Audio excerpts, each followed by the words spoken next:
What's up, guys? Welcome back to another episode of Dream a Little. I'm your host, Lo. So I gotta address this. One of the most common questions I receive is, how do I find a mommy?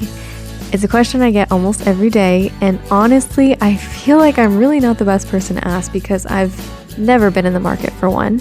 But our guest today, Matt, has, and he's sharing his top 3 tips that you can start using today to find a mommy.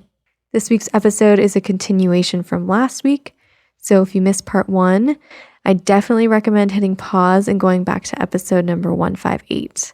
If you like this episode and you want to reach out to Matt, you can find his contact info in the show notes of this episode at thelittlelounge.com/159. On that same page, you'll find a video of my latest Nurturing Mommy roleplay. I started creating these roleplays to give you a little taste of what it's like to have a real mommy like me to help you feel super little. Again, that's thelittlelounge.com/159. All right, let's get back into it. Have you been able to experience some of your kinks in real life? Yes. So with the first person that I told that I opened up to about the daddy side of things, we started off with those softcore sort of things, those air quote vanilla kinks, just a lot of it was at that time and in that relationship. A lot of it was very sexual. There were a few times outside of that where you look after someone, you care for someone, you're a bit of a CG outside of the bedroom. Mm-hmm. So I really used to enjoy those things, and would do a few things like that at the beginning, and then probably 4 or 5 months from that first date onwards, I'll never forget, I reblogged something on my Tumblr, and it was just like a cute pull-ups photo, someone in pull-ups with a teddy bear. And she liked it. And then the next time we were together, which was probably 1 or 2 days later, when we again would have gone out for ice cream or something like that, which was generally the type of date that we do, I just said to her, "Oh, how would you feel about wearing those?" And she said, "Oh, if you'd like it, or if you'd enjoy it, then yeah, sure." So I think literally that night I ordered her some. And then made the executive decision to book a zoo date. Yeah. I think we went off to the zoo, and I said, "Oh, do you want to take a guess what's on the back seat?" And she said, "What?" I said, "Have a look." And she reached into the bag that was in the back seat, and I just had a pack of them on top. I said, "Would you be happy to wear them?" And she said, "Yeah, sure. Again, if you'd be happy for me to." And yeah, she did. And then we went around and had a really nice day at the zoo. But yeah. So that was that like a dream come true for you? That was a dream come true. Although, so interestingly, that was amazing, but it didn't go like you typically imagine it. I think my original stereotype of how that would go is, you take them to the zoo, and then at some point they're wet, and then, carry on with the day, and then change them in the car or change them when they get home. None of that happened. It was just very casual wearing. Right. It would probably be different if she was also into this. If she was also like a seasoned little, yeah, probably. But yeah, it was still really, really nice. And then I think from that point onwards, usually when she was around mine, I'd always, the thing is as well, I was always suggesting it. I think with a lot of littles, they would suggest, or they would ask to be changed, or as soon as you come round, want to go upstairs and want to get changed and want to get padded. Whereas I'd say, "Oh, should we take you upstairs and get you padded?" And she'd say, "Yeah." And then I'd take her upstairs and put her in pull-ups, and then we'd just chill and watch movies. And I think that slowly progressed into full-on disposables at one point, where I got a Rears Princess. Oh, those are cute. Yeah, those, and the what are the ones with little pink skulls on them? You can't get those them are the anymore. Rebels. The Rebels. Rebels, that's it. Oh, yeah. There was one night where I put her in those. And yeah, to be honest, unfortunately, it wasn't long after that where certain things went on in our relationship that just led to it slowly ending, which was a shame. But like I said, just as people, we didn't really get on, Yeah. Just 2 very different people. And I mean, I've thoroughly enjoyed all of it, but there's definitely a few things I would have done differently. Yeah. Did it ever occur to you, hey, maybe I should try looking for another ABDL? Yeah, it did. I mean, I got a FetLife. What do you mean while I was with her? No. Just in general, like after that relationship had Yeah, ended. yeah, it did. Again, not while I was with her, but after that ended. Yeah, I think I opened a FetLife like years and years. And actually, went back onto it after that relationship, and it's not easy. It's not the easiest thing to find a little, but I think you've got to really invest in it, and I never did. At the time, I was very, very focused on work and on a few things in my life, which is great. And I think I wouldn't change that. And once I'd sorted all that, which took a while, that's when I was like, right, let's go and look for a little. Opened up my Instagram and actually came across, well, very, very quite quickly, came across a CG, like a caregiver or a mummy. So yeah, very quickly went from I'll look for a little, let's start looking for that, to actually ended up with a mummy. Okay, so you're making it sound so easy right now. Oh, sorry.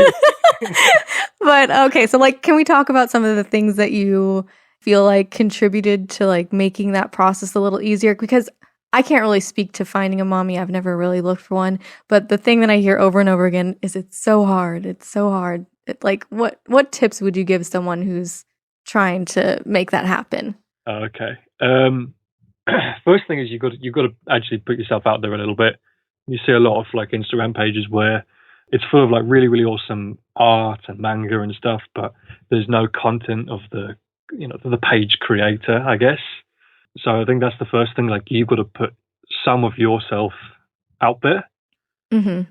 And secondly, don't make the mistake of becoming too infatuated by the kink, and by all those sides. You've got to almost show some of your personal side, and that's where you might, get get interest from somebody. And then the third thing is don't scare them away as well.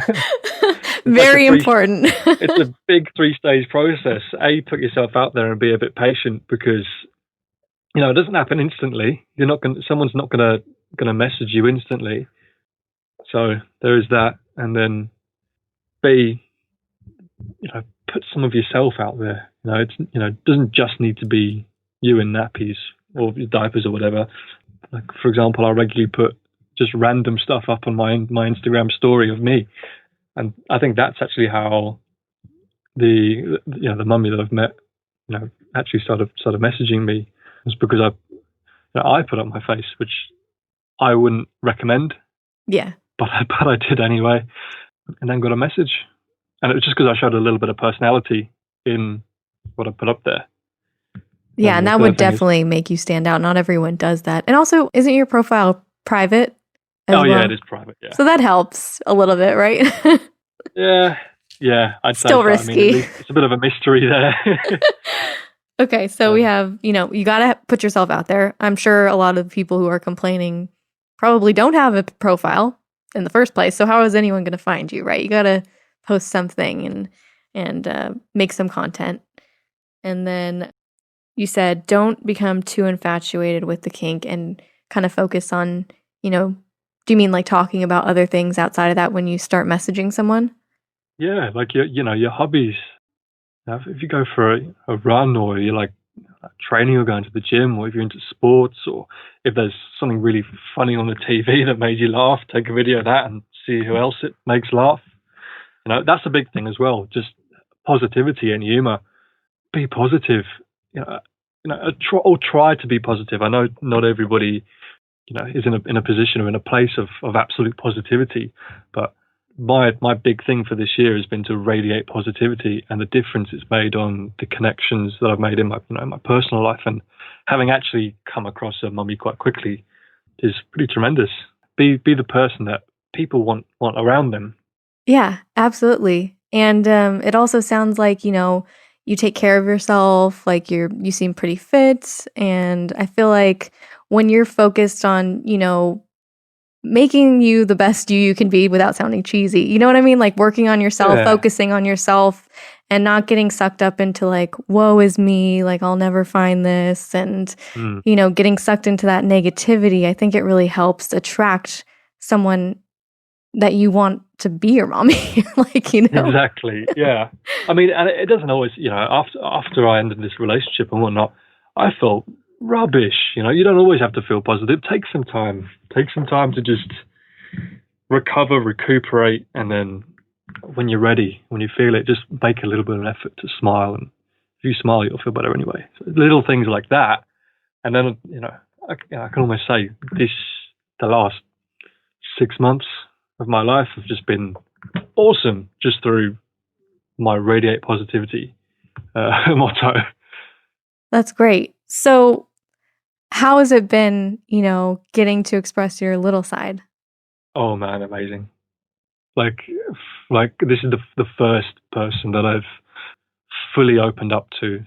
Like, for example, the first person that I told, it wasn't fully opening up. It was just talking about it, and then there was no acting on it. It was just we were two good friends that knew, and that's relaxing. That's nice to know, and it's a bit of a weight off. But actually telling somebody who also really enjoys it and is a mummy, oh my god, there's nothing better, right?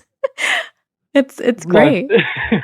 It's my favorite thing. Just like at the end of the day, even at the start of the day, like I'll just wake up and be like, right, on my list is to do this, but first thing is just to text them, good morning mummy, that sort of thing. I love it. That's what my little texts me every morning too, and I always look forward to it. But it's so nice to just, like we were talking about earlier, when you're with someone who's not really into it, you have to kind of explain things and kind of coach them along the way. And then once you meet someone who loves it just as much as you do, it's just the best feeling because you feel so understood, Exactly that. It's like explaining to someone and introducing it to someone. That's a process, and like almost like quite a bit of work has to go into it. But it just felt like having met this person and opening up to them, like it just flowed seamlessly and effortlessly, and it's just a total weight off. And it's so enjoyable because it's all new to me as well, having someone that is so into it. And part of that pleasure for me too is like knowing that other person is just as into it as you are. It's not like they're doing it because they feel obligated to do it, or they're just doing it for you because they love you. I mean, that's great too, but to know that they're enjoying it just as much, I think that's best. That's so important, isn't it? Yeah, that's why I've been lately trying to encourage people, try to put yourself out there, try to meet people in the community, because there are so many single people who are just disconnected that if they just put themselves out there a little bit and tried to like make that effort to be relatable and connect with people on a vanilla level within the community, I feel like it would make such a world of difference instead of being like, first message, hey, can you be my mommy? Oh my god, like yeah. That, I'm sure you get so much of that. Like there must be so much of that out there. Well, do you get stuff like that too? I'm sure like some mommies approach you and they're like, hey, want to be my baby? There's like a surprising amount of fake mommies out there. Well, I say that. I don't know if they're actually fake, but they seem like, fake just from their They seem very fake. You just get a lot of profiles like that will just be like, hey, can you be my little? Or back when I first started out my old Instagram, which was like a long time ago, there used to be, and I was very lucky to be a very switched on person at that slightly younger age. Yeah, I think it's super dangerous to be in the community at a young age. I was very lucky to be switched on. I've had a bit of a military upbringing, so been able to pick up on a lot of those things from a very, very young age. But there used to be a lot of like fake daddies as well. Oh, I'm sure you get plenty of those. Yeah, and there's a lot of that, and it's unfortunate because it tarnishes the community a bit, doesn't it? But yeah, it does happen. It happens get it everywhere. But I just think the way that you approach things makes you stand out. If you're just like approaching someone as if you were meeting them in person and they're a real person and not a potential caregiver, and just trying to find out more about them. Sounds like you really nailed that down. The interesting thing about that is looking for a caregiver or looking for a little, both ways, it makes the whole process enjoyable. Instead of having in your head, oh, I want to go ahead and find a mummy or a daddy or a little, being like, I want that and that's all I want. You've just got a goal in mind, and the actual journey to the goal is just impatient waiting.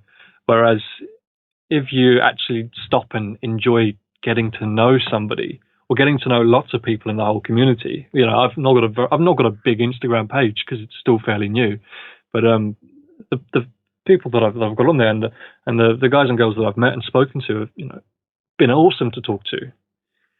It just makes the whole process enjoyable, and it's less like waiting in a line to find a caregiver, and it's more like going down a really fun slide where the caregiver's at the end. I love that. It's all about, the journey. I mean, embracing it, and people can sense, I can sense when someone's messaging me just because they want me to be a mommy or like when they're just genuinely trying to get to know me. Like you can tell too, right off the bat, what someone's intentions are through their first message. So it's really important. Have you ever sort of had that in person, like outside of Instagram? With ABDLs like approaching me like that? Yeah. Never. No, I've never been recognized and I've never been to an event either in person. Just have you? No, I've never done an event, no. Do you have any interest in it? I don't think there is. I mean, I've looked a little bit around the UK, and I don't think they're as widely popular. Like you see a lot of Capcom and stuff, and like I would love to do that.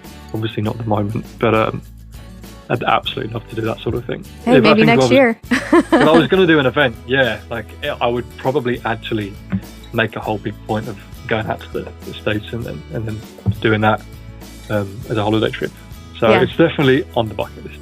Oh, same for me and my little. We've been talking about it a lot lately. So if you and your mommy end up going, definitely let us know. Let's do it.